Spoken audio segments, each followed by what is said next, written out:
Anger is the tyrant of the weak and the tormentor of the strong. It lurks in the shadows of your being, whispering lies of power while chaining your will. When you surrender to it, you become a prisoner within your own fortress, shackled by the very emotions you believe grant you strength. Do you feel it? That searing heat, that tightening grip. It is not the fire of freedom, but the forge of servitude. To rage is to let the world conquer you. It is to admit that your soul is as fragile as glass, ready to shatter at the slightest tremor. Anger demands tribute. It feeds on your clarity, devours your wisdom, and leaves you hollow, a husk ruled by impulse. In its wake, there is no triumph, only the bitter ash of regret. But there is another path. The art of war against oneself is not a battle of fists, but of silence. Not a clash of swords, but of restraint.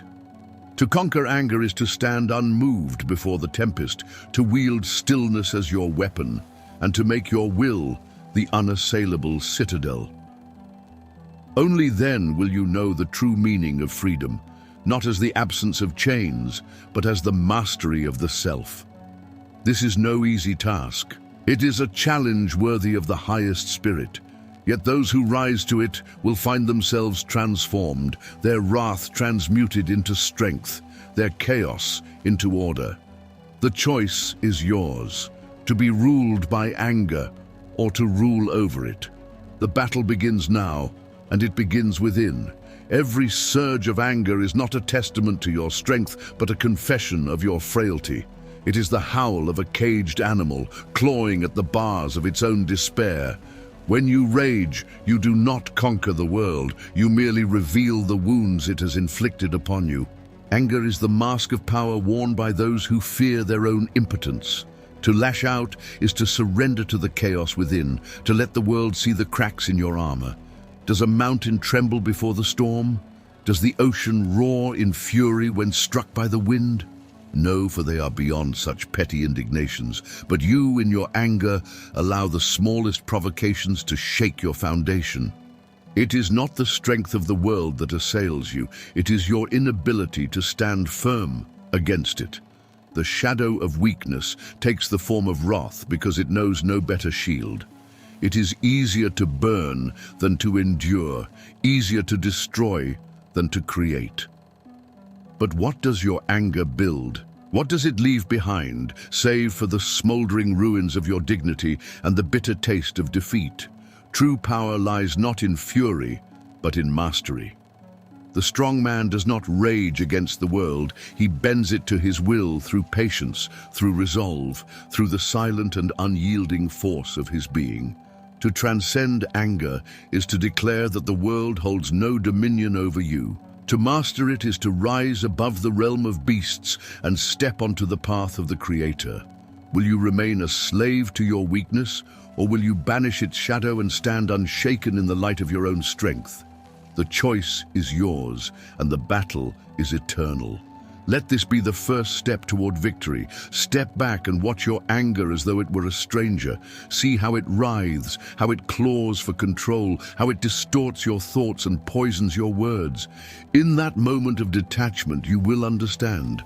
Anger is not a part of you. It is an intruder, a thief that seeks to rob you of clarity and strength. It thrives on your blindness, feeding on the illusion that it is your ally. But it is not, it never was. To observe your anger is to disarm it. When you cease to identify with its fire, you strip it of its power. Imagine standing on the edge of a storm, feeling the wind but not being carried by it. In this stillness, you see the storm for what it is, a fleeting chaos, a noise that can be silenced. Your anger is no different. It is a force that exists only because you allow it to. Look deeper, and you will see its nature. Anger is not born of strength, but of fear, frustration, and the refusal to accept what is. It is your resistance to reality, your futile protest against a world that does not bend to your will. And yet, what could be more powerless than a protest that changes nothing? The observer is always more powerful than the observed. When you watch your anger, you rise above it. You become the master, and it becomes the subject of your will. In this act of separation, you begin the process of transformation. You turn your anger from a raging fire into a quiet ember, a force you can harness rather than a force that consumes you. Step into this role of the observer, and you will discover a truth that changes everything. The moment you see your anger clearly, it can no longer control you. There is a moment when the urge to scream claws at your throat, when every fiber of your being demands release in a torrent of words or a cry of defiance. In that moment, silence is not weakness. It is the ultimate act of strength. To remain silent is to seize control of the storm that rages within you, to stand firm as the chaos crashes against the walls of your will. Silence is not surrender, it is sovereignty. When you choose silence over the scream, you do not yield to the world, you transcend it. You become a monument of restraint, unshaken by the winds of anger or frustration. The scream, no matter how loud, is fleeting. It echoes for a moment and then dies, leaving only the hollow sound of regret. But silence? Silence endures. It becomes the foundation upon which your strength is built. In silence, you discover a power that words cannot touch. The act of withholding, of containing your fire, transforms that energy into something more profound. It is the difference between the wild blaze that consumes everything and the steady flame that lights the way. Silence is not the absence of expression. It is the presence of mastery. Let the world wonder at your calm when it expects your fury. Let your silence speak louder than your rage ever could. In the stillness, you are untouchable, beyond the reach of provocation. You are no longer a slave to your impulses, but a master of yourself. To choose silence in the face of chaos is to declare without a single word that you will not be controlled. It is the first and greatest victory in the battle within. To allow another's words or actions to dictate your mood is to surrender the throne of your own existence. It is to hand the reins of your soul to another, to become not the master of your destiny, but a puppet of their whims. This is the great tragedy of the weak. They live not by their own will, but by the echoes of others' voices, rising and falling like leaves in the winds of external approval or disdain. Do you not see the chains that bind you? Every insult that angers you, every slight that wounds you, every gesture that unsettles your peace. These are not the actions of others, but the power you have given them over you. Their words are empty until you breathe life into them. Their actions are meaningless until you grant them importance. To be ruled by another's will is to be a slave, and the chains you wear are forged by your own mind. Liberation begins when you reclaim your sovereignty. Let their words fall like stones into the abyss of your indifference. Let their actions ripple against the surface of your calm, but never reach the depths of your being. The world will always try to impose its will upon you. The question is whether you will stand unshaken. True freedom is not the absence of conflict, but the refusal to be moved by it. To walk among the chaos of others' emotions and remain untouched is to wield the greatest power of all, the power of self-possession. In this state, you are no longer a victim of the world, but its silent conqueror. Their will cannot touch you because you have become untouchable, a fortress whose gates open only by your command. This is not apathy, it is mastery. It is the realization that your mood, your peace, your strength, these are yours alone to govern. To live by another's will is to wither in servitude. To rise above it is to breathe the air of true freedom. Anger is the architect of ruin, the pyre upon which reason and strength are consumed. To give yourself to it, even for an instant, is to concede victory to the very forces you seek to overcome. In the hour of anger, you are not the wielder of power. You are its casualty. Look closely at the nature of anger. Does it build? Does it create? No, it is a force of destruction, tearing apart relationships, opportunities, and the fragile peace within you. Anger promises justice but delivers chaos. It whispers of strength while stealing your clarity. What you think is a show of force is, in truth, the crumbling of your own foundation. In the throes of fury, you are blind. You act not with purpose but with impulse, lashing out like a wounded beast. But what does the beast achieve, save for exhaustion and vulnerability? The hour of anger is the hour you reveal your weakest self, the hour in which your enemies triumph not through their strength but through your loss of control. True strength lies in restraint, in the refusal to let anger govern your actions. It is in that moment of provocation, when every fiber of your being demands an explosion, that your character is forged. To remain unmoved by the flames of rage is to rise above them, to become the master of a fire that would otherwise consume you. Anger destroys more than it ever builds, because it is a force without vision. It sees only the immediate, the fleeting satisfaction of release, but it blinds you to the larger picture. To indulge in anger is to burn bridges you have not yet crossed, to destroy the very ground upon which your future must stand. Master the hour of anger, and you master yourself. Let the world rage around you, let its chaos test your resolve, but remain steadfast. In doing so, you transform defeat into triumph, and you rise as the victor, not over others, but over the most dangerous adversary of all, your own wrath. The pause is a weapon sharper than any blade, a force greater than the wildest outburst.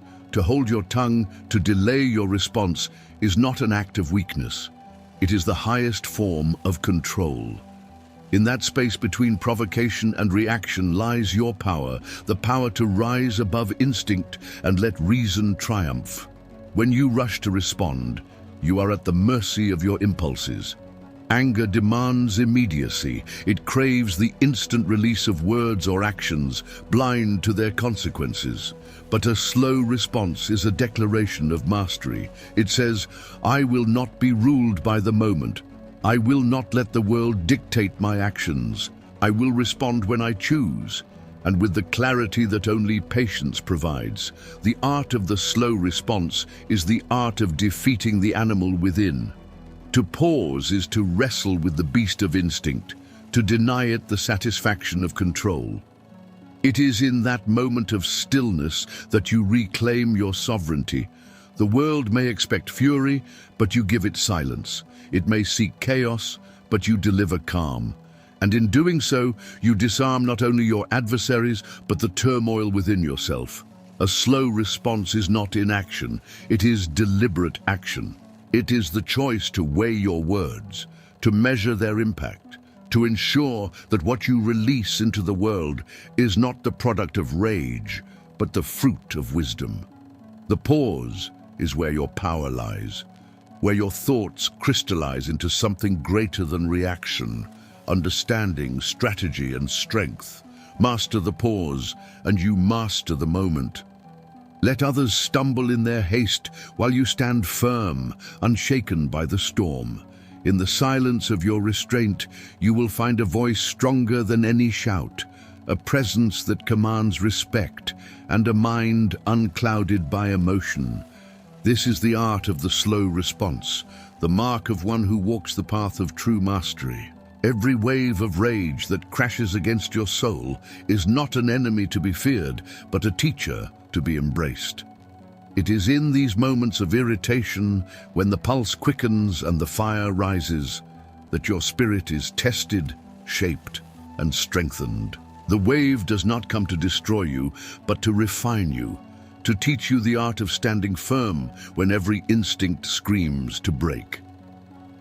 Rage is the great deceiver, whispering that it must be unleashed, that resistance is futile, and that surrender will grant relief. But to give in is to remain untempered, brittle and fragile, forever at the mercy of every storm. True growth lies in facing the wave, in letting its force pass over you without pulling you under. Each moment of irritation is not a burden, but an opportunity, a chance to temper your will, to stretch the boundaries of your endurance, to discover the quiet strength that grows only in the face of chaos. To endure the wave is to learn the secret of patience, the ability to hold still even as the world around you roars and rages. Patience is not passive, it is active, a deliberate choice to remain unshaken, to let time and clarity do their work. The wave that seeks to overwhelm you becomes powerless when met with the immovable force of your resolve. Embrace the wave not as an enemy, but as a challenge. Each surge is a lesson, teaching you that you are greater than your impulses, stronger than your anger, and capable of withstanding far more than you believe. With every wave you master, you step closer to the unshakable core of your being, to the fortress of patience that no storm can breach. This is the lesson of the wave. Rage is fleeting, but the strength you gain in resisting it is eternal. Let the wave come, let it crash, and let it pass. In its wake you will remain standing taller, firmer, and freer than ever before. When the storm of anger rages within you, do not fight it with more fire. Instead, turn to the forge of creation. Pour your energy not into destruction, but into the act of building, of crafting, of shaping something that reflects your will, not your fury. In work, you will find not only distraction, but transmutation, the power to transform the fire that seeks to burn you into a force that fuels creation. Anger is a parasitic energy, feeding on your attention, consuming your focus and draining your will. But it is a fleeting thing, fragile in its nature. When you direct your attention to the act of creation, when you pour your mind and body into labor, you starve your anger of the very fuel it needs to survive. Your focus shifts from the chaos within to the order you are building outside. The more you create, the less room there is for destruction. The more you build, the less power your rage holds over you. Creation is the antidote to chaos. The act of labor, whether through physical work, the honing of a skill, or the birthing of a new idea, grounds you, centers you, and fills the void that anger seeks to occupy. In the rhythm of your hands and the clarity of your purpose, the noise of your fury quiets, and in its place grows a profound stillness. By immersing yourself in the act of doing, you transform yourself. Each stroke, each movement, each task becomes a reaffirmation of your will over your emotions. You are not passive in the face of anger. You are active, wielding the power of creation to dismantle the power of destruction. In labor, you reclaim your energy and your focus. The fire of anger becomes the fire of creation, and in that sacred transformation, you find not only peace, but strength. The rage that once sought to consume you is now but a spark feeding the furnace of your ambition. And so you rise, not defeated by emotion, but victorious through action. Anger is born in the fertile soil of vanity. This is the bitter truth that many refuse to acknowledge. It is not the world that offends us, but our pride, our belief that we are owed respect, that our desires must be fulfilled, and that the universe must bend to our will. The slightest insult, the smallest slight, becomes a battleground because we have placed ourselves at the center of it all, as though the world exists to serve us. But in this illusion of self-importance, we find only chains. When you believe that your worth is tied to every opinion, every judgment, every glance cast your way, you are enslaved by the very ego you seek to elevate.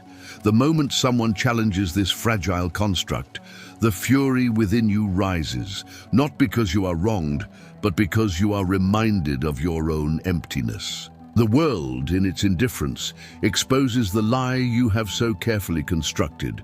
To confront anger is to confront vanity.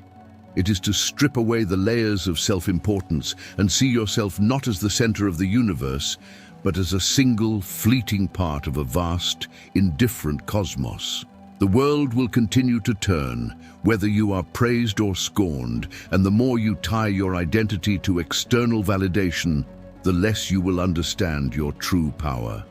True strength arises not from the defense of one's fragile image, but from the liberation of the self, from the need for approval. The moment you cease to live for the validation of others, the moment you stop seeing every glance, every word, every gesture as a personal affront, your anger will lose its grip. You will no longer be a puppet to the whims of others, but a sovereign ruler of your own soul. The battle against anger is the battle against vanity. The more you place yourself above the world, the more susceptible you become to its slings and arrows. But the more you humble yourself, the more you see your own smallness in the grand scheme, the greater your peace will be. And in that peace, you will find the quiet power that comes only from true understanding, the power of one who has mastered the illusion of their own importance. Anger is often a smokescreen, a tempest that blinds you to the true cause of your suffering. It rages within you, boiling and burning, while the real problem lies hidden beneath its surface, concealed by the fury you so eagerly embrace. But ask yourself, what is the anger truly aimed at? Is it the person who stands before you, or is it something deeper, something more elusive that you dare not confront? We lash out at the world, believing it to be the source of our pain, yet it is often the reflection of our own inner conflicts. Anger, like a master illusionist, directs your gaze away from the truth. It directs you to the immediate, the visible, while the root of your suffering lies elsewhere, perhaps in a wound long untouched, a fear you refuse to acknowledge, a shame you dare not admit even to yourself. To confront your anger is to enter the labyrinth of your own mind, to search for the hidden thread that binds it to something far older, far deeper than the moment that triggered it. It is an act of profound honesty, for in this search you will uncover not only the true source of your rage, but also the darkness within you that feeds it.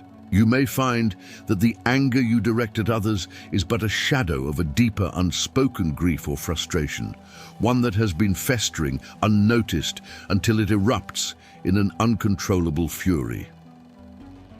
The key to mastering anger is not in suppressing it, not in pretending it does not exist, but in peeling away the layers to expose its true origins. Only when you uncover the deeper wounds that fuel your rage can you begin to heal them. Only then can you rise above the petty, reactive emotions and reclaim the power of your will. In this revelation, you will find freedom. For once you see where your anger truly lies, you can begin to disentangle yourself from it. You will no longer be its slave, nor its puppet, but its master. You will understand that the anger you feel is not a reflection of the world, but a reflection of yourself, your fears, your past, and the parts of you that you have yet to reconcile. And in that understanding, you will find not only peace, but the strength to rise above the forces that once controlled you. Look to the river. When it encounters a stone, it does not crash against it in futile rage, nor does it retreat in defeat. No, the river flows around the obstacle, silently, gracefully, and in doing so, it continues its course, undeterred. Why then do you believe you must meet every challenge with force, every resistance with fury? Why must you, like a bull charging at a wall, waste your energy on battles that cannot be won? In nature, the lesson is clear. Flexibility is strength.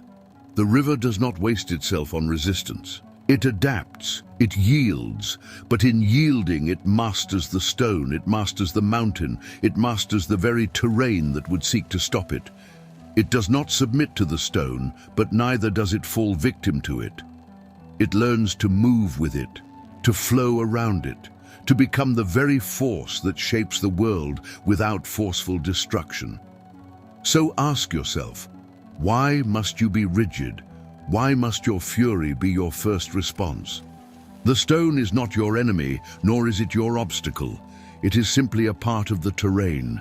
And just as the river shapes the stone over time, so too can you shape your path, not through brute strength, but through the wisdom of adaptability.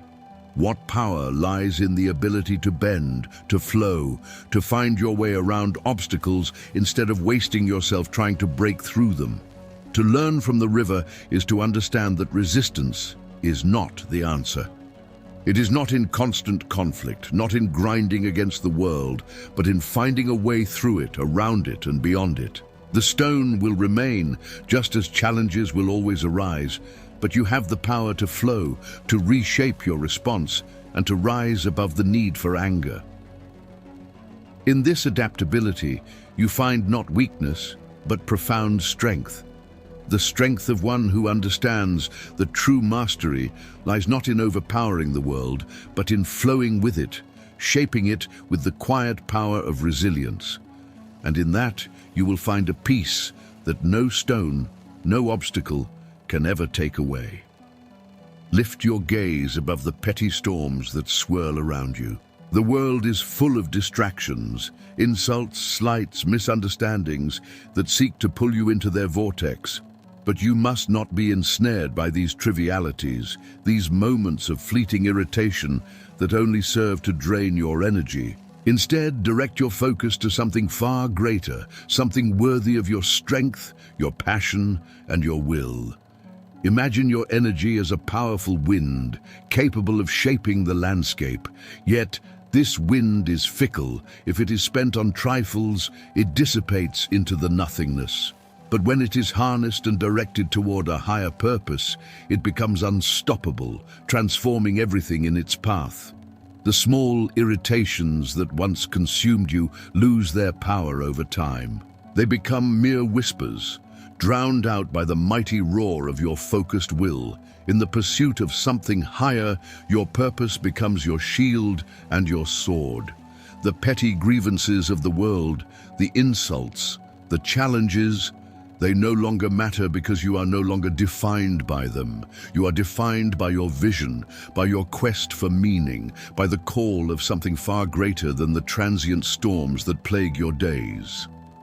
To channel your energy into a higher goal is to transcend the smallness of the moment. You become a force that moves beyond the reach of triviality, a being whose purpose shapes reality itself. And in this pursuit, you discover the true power of inner peace. For in the pursuit of greatness, you find that the world's petty noise falls away, as if it never existed at all.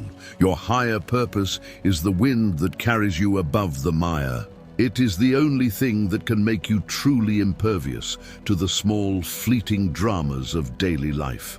It is the calling that elevates you, that frees you from the chains of distraction and propels you toward a destiny that no one can take from you. And in that pursuit, you will find not only your true power, but the peace that comes when nothing can disturb the course of your will. The battle you face is not one of fleeting moments, nor of temporary victories. It is a war for your very essence, a war to forge the strongest version of yourself, to transcend the limitations that bind you to mediocrity. And though it may feel as if the storm never ends, know this: each step you take in this struggle is a step towards something far greater than you have yet imagined. You are not merely overcoming anger, nor conquering petty emotions. You are shaping your very being, refining it like a blade in the forge. This is no simple task. The path you walk is full of obstacles, temptations, and moments of doubt. But each time you choose to rise above, each time you choose to act with purpose, you shed the skin of the ordinary and emerge closer to your true potential. The Übermensch, the one who has mastered not only the world, but himself. In every challenge, you are not merely reacting, not merely surviving. You are evolving. The petty distractions, the fleeting irritations, the trivial battles, they are nothing compared to the war you are waging within. And with every victory, no matter how small, you become more than you were. You become a force that cannot be denied, a being beyond the constraints of ordinary existence. The world may not understand you, and the journey may be long, but every step you take brings you closer to the revelation of your higher self. You are not yet the Übermensch, but you are becoming him with every moment of discipline, every moment of reflection, every moment of growth. The battle is far from over. But rest assured, with each victory, you are one step closer to transcending the limits of human nature itself. This is the beginning, the dawn of a new existence, one that is free from the chains of weakness, ignorance, and fear. And in this journey, you will discover that the true war is not against the world, but against the very limitations of your own spirit.